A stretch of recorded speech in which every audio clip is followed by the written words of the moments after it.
Hey there, welcome to my YouTube channel. I'm Palaza Sinazo. In today's video, we're doing a sort of story time, I must say.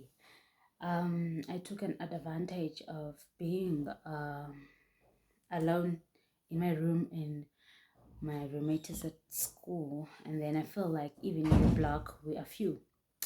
So I hope you see me well. Yeah. Okay, let's get to the video. This video is about me losing my partner and losing my boyfriend, that is my ex-boyfriend, not the partner that I am currently dating now. It's about losing him through accident, car accident, and about me bouncing back, dealing with grief, bouncing back, and learning to love again. Because now, yes, I'm in a relationship and it's cute. I'm in love, in whatever. So let's take it back. Yeah. I have nothing written down. I will just tell you the story, and I pray that this video is not long, it's not boring, because this video is intended to someone, to anyone who's watching it this time, and to anyone who's going through the most this time. I want you guys to know that konke kuyedlula, ne? Let's get into the video. Yeah. So 2015, I'm doing my matric, and then I think just right before my final exams, I'm sorry, which started on the 26th of October. So that is before, I think it was around August, September. Met this guy, going with my friends to the spaza shop next to the school, and then we were there for drinks. In fact, we were there for lunch, and then it happened that in our lunch, sishota drink. So I went to convince my friend that sishoda nge-2 rand ngaphakathi and sizombhadela masesinayo. We didn't have 2 rand at the time. Lucky for me, on my way to the shop, I see this person. Mind you, we're drinking Twizzler because we're students. We're drinking Twizzler, and this is shot Twizzler again, so that's gonna land song. And then I see this guy coming, petty coke, Nazonga and stuff. I'm like, sorry. I'm in a change. I'm like, sorry. Usipitoran. He's like, okay, Funandon. I'm like, I want drink, but it's not enough. He was like, okay, go inside, go to David. They're my friends. I think, I'm not sure about his name, but we went inside and then he talked to the guy to give us drink, and then it was okay. Fast forward comes a weekend and pass another weekend. So now I'm at home, that is in my location, with my sister, and my sister is from work, and then I haven't cooked dinner and it's late. My mother is panicking, and my sister was like, you know what, let's do bread and egg. And I was like, we're out of eggs. And then she was like, let's go to the shop. Oh, this part, let's go to the shop and buy them. Went to the shop. When we went to the shop, there was a truck outside, and then the person got inside, and then it happened that it's the same guy that I asked to run from, but I wasn't aware if it's the same guy. And then he was like, I was like, I really don't know, I don't know you now. And then we bought eggs and airtime. He was like, yo answer makana, can I get some? And then my sister knew the guy, but my sister was busy on her phone. So my sister was like, buy the eggs. We're gonna buy the eggs. We're gonna do them for you, Niapi. And then he was like, Siya Kumakanda. That is another location. Its name is Kumakanda. Ne? So we bought the eggs because we get lula in a location. Ndayekaya went home, did amakanda kamama no tata. We ate, also did awake, and then her, my sister and him exchanged numbers because they knew each other. So he was like, I'm gonna call you when I'm coming, so that you give me a makan and she was like, my sister was going to Baba, so she was like, okay, cool, it's fine. I'll also like ask for a lift from you guys. It was okay. Story short, I made the eggs and then put them in my decent school lunchbox, and then gave my sister lunchbox to the guy, and then they left. It's okay. I think the following day, no, a day, on that day, I get a call from this guy. He's like, hi. I'm like, hi. I'm like, how are you going to get your lunchbox? I'm like, oh, you can drop it anytime, you know. And this is how I met him, guys. And this is a lovely part. And he was like, okay, you know what? I'm gonna give it to someone like my neighbor. And okay, it was okay. 2 weeks later, I haven't got my lunchbox, and he still calls me. He still calls me, still calls me. And then this other day, I was like, you know what? It's okay, fine. I'm done with the lunchbox. Keep it, it's yours. We kept on calling each other, texting each other. I think we like the feelings were both developing, but no one said a thing. So this day he came to school and he came to see me. My friend still accompanied me to him, and then that was the day we started dating. It was cute. It was nice. He was shy. I was also shy, but he was like, yo, he looked so good and everything was perfect about him. I loved him. So we stayed there in the car, and then around 2 o'clock, midnight, I was like, no, dude, this person is not getting to the point. Like, he doesn't get to the point that I love you.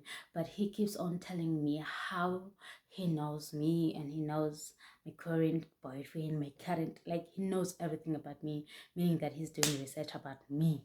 And that was nice. That was cute. I think it's one of the things that attracted me to him, like knowing everything about me, knowing things that I like, knowing things that I do not like.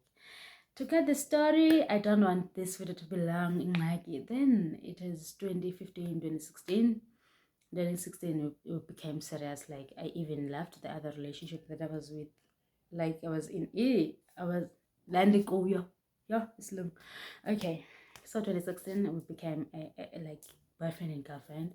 2017, and then 2018. Come 2018, and then January. And we normally go to East London. We go to the beach. Festive, go to the beach. Start a new year in the beach. So when it was cold, cute, took pictures. It was me and him and the colleagues. I'm not sure if with the brother and the sister. Not sure, but went there and it was alright. Made promises to each other, and one of his promises were like, I'm gonna marry you this year. That is 2018. I was like, oh, that's cool, it's okay. He kept on telling me that I want to marry you, I want to marry you, and all of that. And also his father, I was also like engaging with his family, talking to everyone, like I was cool with everyone. And then his father also said, when are you going to marry and all of that? But I just knew that all the process depends on them, not me. Okay. His father always like threatened me that they're gonna send lobola, they're gonna send, and I was always like, no, not now, not now, not now. It was true until it is May, June, yeah. He was like, I'm really serious about this. I want us to get married, but my problem is that I don't see our wedding. I don't see everything without my mom. I so wish that my mom was here, like, yeah, well, unfortunately, his mother passed away before I met him, I think in 2010. Yeah, that was the story. So he kept on saying, yo, I'm having dreams about my mother. I'm having dreams about my mother. And I just so wish that she was here to prepare for our marriage and all of that. But in me, it didn't sink that we're going to get married and all of that stuff. Also, his father brought him aside, or brought us aside, I don't know. Brought him aside, and then he started working on his side. While working on his side, I think it was still done with the yard. Yeah, done with the yard. And then it was June. This is the part. June, and then we were fine on June, but Emotionally, we were not okay. We're really not okay in that June. We're really, really not okay because he would say, I'm having these dreams about my mom. I really, really don't understand. I miss him. Like, it seems as if she passed away yesterday. Like, so many things are happening in my life, and I feel like she was here. And now I don't see my life continuing. But as a positive girlfriend, I kept on saying, you know what? Pray to God, He's gonna listen to you, and then He's gonna be, you're gonna be okay. And then it was like, okay. So, last week of June, yeah, last week of June, I was still enrolling with UNISA. So I went to take my study material at the post office. That is All Saints post office, because the Ngcobo office was not working. Okay, so he accompanied me. Oh, I want a cup. And then he took me there, and then it was okay. On our way back, when you enter Ngcobo from Olsen side, there's KFC, you know. So like he saw KFC and he was like, oh, it was very cold, guys. Disclaimer, it was very cold. He was like, yo, can you buy me ice cream? Yo, I feel like eating ice cream. No, no, no, no, no. I was like, you can't have ice cream. It's cold, and you know that you have teeth problem. Like, you can't have something cold. Like now, okay, we got out from town. Got out of town. On our way, just like when we passed Cash Belt, he was like, if I were you, I would buy the ice cream. Mm.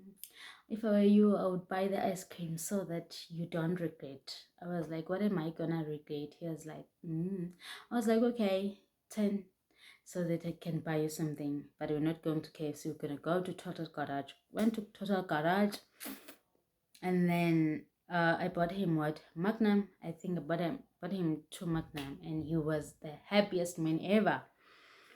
I didn't understand, but in me, I didn't understand the fact that, oh, buy me this so that you don't regret, do this for me, you don't regret. So it was like, okay. We went home, that is to his place, and then there was a trending red outfit for the couples. I don't know if those couples were getting married or they were doing for just a photo shoot. I'm not sure. But by the time, I didn't have Facebook and WhatsApp. Like, I was not interested in those things because my man was always call away. So I don't know, but there was this dress, like this red dress that he loved for me. There was this suit that he also loved, like the red. Maybe I'll see the picture and inside it. Yeah, I'm not sure.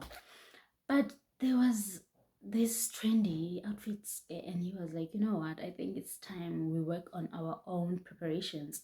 Like, let's Google, let's find the places, perfect places for rings, perfect places for wedding dresses and all of that. We started googling. I still remember I was using Blackberries at 10, so I had I had what, an album or a folder where we googled everything that we googled that night together. This is the month end of June, and we are fine. We're doing fine. It's Saturday, and then okay, it's Friday. I'm supposed to go home because on weekends he's busy working, and it's time for me to go through my study material that I fetched. So, and he's like, "Yo, I wish you were not going, and I wish like you were going to stay with me, but unfortunately, you have to go." Like, he was so emotional. I didn't understand what was happening. Also, in the morning, he was supposed to take what, the tent. I'm not sure if the tent or Igonga, I'm not sure, but to another village. So he went to that village and came back. And then when he came back, I prepared his clothes he was going to work. And then, you know, when someone just got like the beautiful outfit and then you kiss the person, I kissed him. And then when I kissed him, I felt like he was trembling then, but because he was a jokey person, like he was a live person, he always made sure that we laugh, like. And then I was like, oh, he wiped it, he wiped his lips after I kissed him. I was like, what's really happening? Why do you have to wipe? Why do you wipe? And he was like, you know what? What will my colleagues say when I have your lipstick? I don't know if I had lipstick on the time or gloss. I'm not sure. Might be gloss because I'm not a lipstick person. So I started crying also. Sorry. I started crying also. I was emotional. I started crying. Became clingy. I was crying like hell. And then he asked, why are you crying? Why are you doing this? What is wrong with you? I was like, I don't know, but why do you have to wipe like when I've kissed you? He was like, I'm sorry, I'm joking. You know that I'm joking. And then it was like that. Okay, cool. And then I went home. On our way home, we met my mother, Estopin. We couldn't pass her. So it was his first time seeing my mother in person and meeting my mother in person. He went to drop us home. Remember, in the car, it's me, him, and my mom. So even the news, like everything is tense. And then even when Sotlika, I couldn't even steal a kiss. I couldn't even do anything. I just went home with my mom, and it was okay. Saturday, and then he goes to work, and he comes back and say, I don't feel fine. I miss my mom. I wish she was here. Like he kept on doing all those things, but I kept on saying, pray you're gonna be fine. Calls me around 10 midnight, 12, 2 o'clock, calls me. And then on the morning it will be the 1st of July.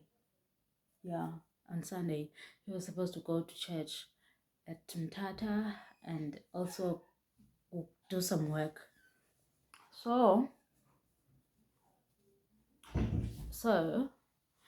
I last heard from him, I think around 2, 3, 4, 3.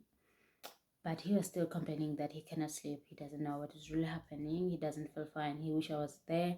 But he knew that after church he was going to fetch me and then we'll be okay. And then it was on the 1st of July. And then seemingly he woke up, prepared, and then went to the church, went on his way. That's why he got the car accident. You know, he got the car accident. He was not driving, other guy was driving. The passengers were fine, the driver was fine, the car was not fine, and then he died in the accident on the spot. And that was the end. I don't want to cry. I don't want to be so emotional. But that was the end. Woke up, SMS him as usual. Like even if I text him or I send him call back, I know that izotibuyela message to call me delivered abeseke phone. And I kept on sending please call, kept on sending please call.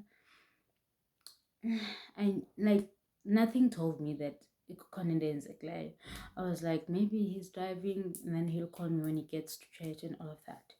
And then I received a call from his mother asking if Ndepe was like in the Sandlane. He was like, wait, Pindlo. Like asking if in Sandlane that is our room or I'm at home. I was like, no, I'm home. I was like, okay. 10 minutes later, I received another call from his father asking where I am. I was like, I'm home. What is really happening? And then he dropped the call. I received a call, I think 5 minutes later, from his brother telling me to get outside. He needs to see me. And then I wore my tracksuits. I went to him. In fact, when I got outside, I saw Itulele mod. And then never send you one mod. And come, what is really happening? But in my mind, I'm like, okay. I'm like, hi, bro, hi. It's like, hi. Normally, it takes 10 to 12 minutes from my home to his home. But I think that day, because his brother was also hurt and frustrated, he didn't know what to say. It took almost 3 to 5 minutes. He was running. I was like, what's wrong? I remember him telling me that my boyfriend got into an accident, but he is in hospital. So now we're going to him. And then that gave me hope, you know. So that gave me hope. But when we turned, like his home is next to the road, when we turned and looked at his yard, I was like, no.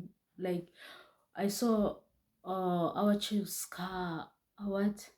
The wife, like there were so many cars. I was like, what are these cars doing here? And then while I was asking that, I saw him starting to cry, and then I heard people singing, Amaculo service. I was like, and then something in me told me that, Sinazo, your partner is gone.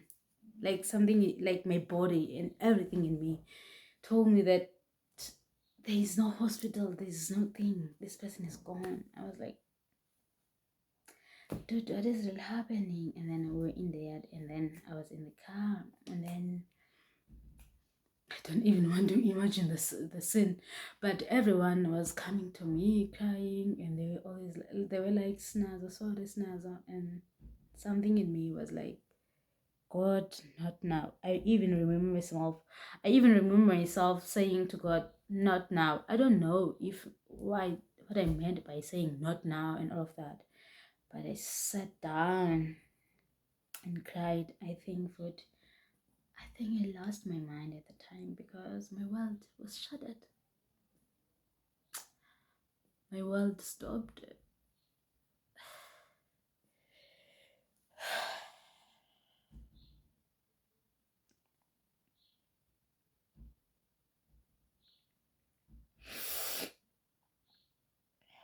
Shit. Something in me died in that time. Like something in me left my soul. Eh, can I say now? I don't know how to put it, but shit. I don't know how I can put it, but it's the pain that made me feel dead. I felt dead. I was like, no, not now. We had plans with this person. Hence, my spirit was saying, I didn't just lose you, but I lost our dreams and whatever. I don't want this. I need water. Okay, let me drink juice. My drink of pop.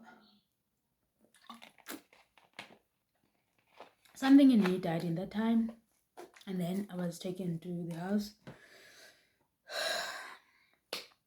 I got to the room, I stayed there. I was trembling, I was not fine. I was losing my mind because I didn't believe. I was in disbelief. So the parents came, like the mother came, and they were like, sorry, Sisi. Like everyone who was part of our relationship, the people that supported our relationship, the people that loved us, they were there for us. They were there for me, in fact. And then people kept on coming. Okay, then I think 10 minutes later, the pastor came, and then the pastor was sent to tell me the news, like to tell me properly that what will happen. But I don't remember the pastor. I don't remember. Because I was losing my mind, guys.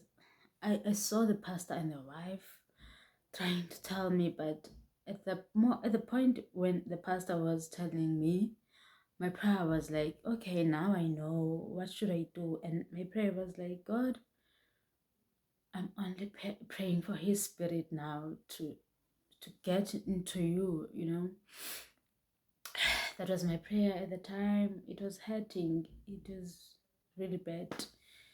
And then got back to the room. Visitors kept on coming, and the pain of the introduction of um here is the fiance here, it is really painful. It is really painful, like no ways. Having to take his call, like I was given his phones, having to open the phones, having to open my messages, my missed calls, and everything.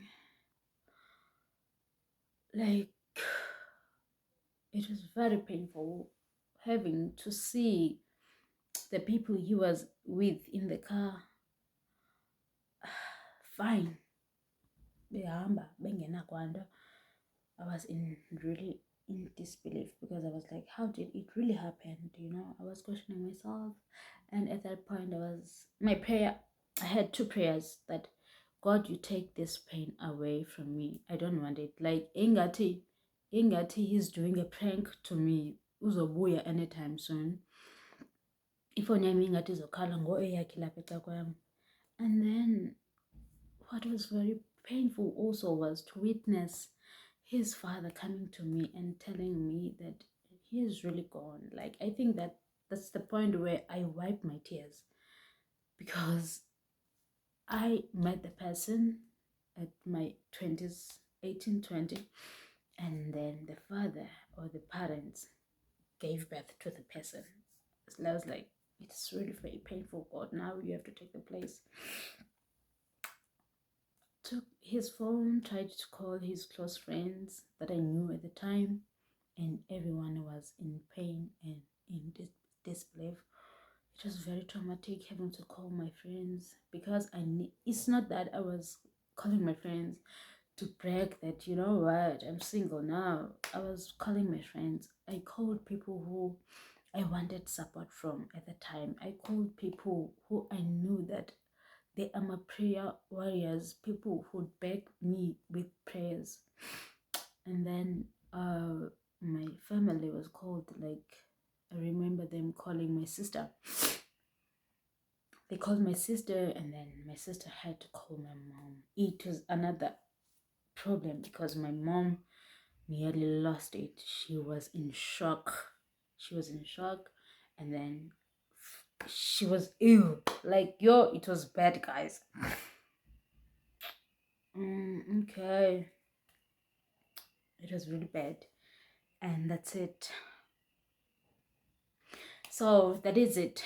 That is how I lost my partner, and that is how painful it was. So I think I'm gonna do part 2, but now, because this video now is long, I'm gonna do part 2 because and then I promise to upload them at the same time. I'll do part 2 of how I healed and how I learned to love again. See you on part 2, okay?